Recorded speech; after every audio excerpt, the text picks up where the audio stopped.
जबकि एक कौम की दौलत में कमी हुई है, ये जो सारे 30 साल से मुल्क का पैसा चोरी करके मनी लॉन्ड्रिंग करके बाहर लेके गए हैं, इनके एवनसील अपार्टमेंट और इनके मेफेयर में और बड़ी बड़ी गाड़ियां और वन हाइट पार्क और ये जो बाहर होटल खरीदे हुए हैं और इन्होंने बेनामी चीजें खरीदी हुई हैं, बाहर बैंकों में ऑफशोर अकाउंट्स में पैसे रखे हुए हैं, कौम के लिए 90 रुपए उनकी दौलत में कमी अगर रुपए में पड़े हुए हैं और इनके बाहर पैसे में 90 रुपए इजाफा हो गया। पाकिस्तान के मुकाबले में इनके पैसे में 90 रुपए ज्यादा अमीर हो गए। इनको कोई फर्क नहीं पड़ा, इसलिए इन्होंने आते साथ ही कभी कोई परवाह नहीं की कि क्या इन्होंने अगर इनको साजिश के तहत बैठा ही दिया था क्योंकि इमरान खान मुल्क तबाह कर रहा था, तो इन्होंने आके कोई रोड मैप देना था कि हमने मुल्क को कैसे ठीक करना है, क्योंकि ये तो बड़े तजर्बाकार थे। हम तो जी इसाक डार ने कहा मैं रुपए को $200 को नीचे लेके आऊंगा, मैं IMF को सामने ये कर दूंगा, बड़ी बढ़ के मारी, मैं तजर्बाकार हूं। आज ये बताएं कि इन्होंने मुल्क से क्या किया, और जो इनके हैंडलर लेके आए थे उनसे जरा पूछें कि आपने ये मुल्क से क्या किया। कौन जवाब दे? आज जो अभी ये जो शुरुआत है, अभी ये जो 90 रुपए डॉलर के जो गिरा है, जो रुपया गिरा है डॉलर के मुकाबले में, अभी इसकी मजीद महंगाई आनी है। जो एक टाइम, थोड़ी टाइम के बाद जब आपका रुपया गिरता है तो जो बाहर से चीजें लेके आते हैं वो टाइम के बाद महंगी होनी शुरू होती है। तो ना तो इन्होंने कोई तैयारी की,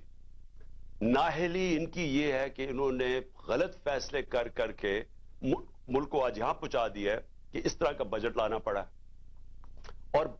कोशिश कर रहे थे कि आरिफ अलवी के ऊपर सारा बोझ डाले,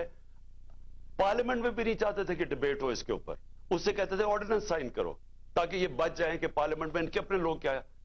ये जो बजट लेके आ रहे हैं वो क्या बोलेंगे इसके ऊपर। कौम के ऊपर सारा बोझ, खुद अपनी करप्शन के केसेस माफ, और कोई आगे रास्ता भी नहीं है, रोड मैप भी नहीं है। मैं आखिर में यही बात करना चाहता हूं कि जो भी इनके बैकर्स हैं ये समझ जाएं कि इनके पास कोई अगला आगे का रास्ता नहीं है। ये अगर समझ रहे हैं कि इससे आप IMF के डॉलर्स आ जाएंगे, तो वो ये ऐसे समझें कि ये कैंसर का इलाज डिसिप्लिन से हो रहा है, थोड़ी देर का थोड़ा सा आराम आएगा, लेकिन कैंसर जब तक काट के निकाली ना जाए ये कैंसर फैलती जाएगी, ये कर्जे बढ़ते जाएंगे, आमदनी सुकड़ती जा रही है। हमारी रेमिटेंसेस जो हमारे दौर में 17% इंक्रीज कर रही थी, हमारी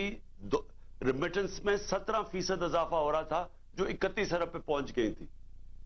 वो उनमें अब 11% कमी आ गई है। तो पहले तो इजाफा खत्म हुआ और फिर 11% कमी आ गई है, यानी जो डॉलर्स आने थे रेमिटेंसेस से वो कम हो गए हैं, एक्सपोर्ट्स गिर गई हैं हमारी।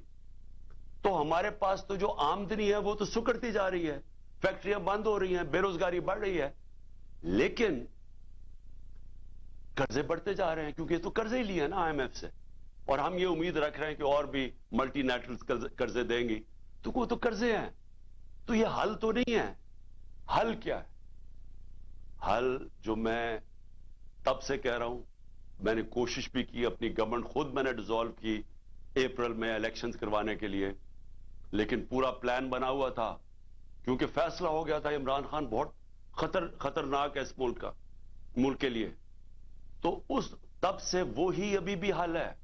इस मुल्क में अगर हमने साफ और शफाफ इलेक्शन ना करवाए, एक पब्लिक मैंडेट से गवर्नमेंट ना आई जो कि पब्लिक जिसके पीछे खड़ी हो जिस गवर्नमेंट के,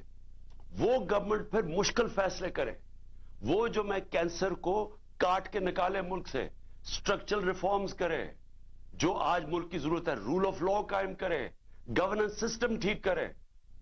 तब जाके यही जो क्राइसिस है ये हम फायदे में इसको कर सकते हैं। ये जो हम दलदल में फंसे हुए हैं इसमें निकलते निकलते हम मुल्क को पूरी तरह उठा सकते हैं। ये हमारा फायदा हो सकता है कि हम इस क्राइसिस का, अगर इस क्राइसिस से मुल्क में इस्लाहत करें, लेकिन वो गवर्नमेंट कर सकती है जिसके पास पब्लिक पीछे खड़ी हो। जब आपके पास पब्लिक मैंडेट नहीं, तो आप इन पीडीएम के ये जो ऊपर 60% लोग जमानत पे हैं करप्शन केसेस पे, और इनका सोल्यूशन ये है, क्योंकि इनके पास तो हल कोई नहीं है, इनका सोल्यूशन ये है कि इमरान खान के ऊपर 60 एफआईआर काट दो, इस पीटीआई के लोगों को जेलों में डालो, उनको ऊपर तशद्दुद करो, उनको खौफ फैलाओ, उनको डराओ धमकाओ, और उनको और इस तरह करो कि जब वो बिल्कुल पार्टी उनकी टूट जाए तो फिर इलेक्शन करवाओ। वो होने नहीं लगा, क्योंकि आप जितना ज्यादा दबाएंगे वो पार्टी उतनी और उठती जाएगी।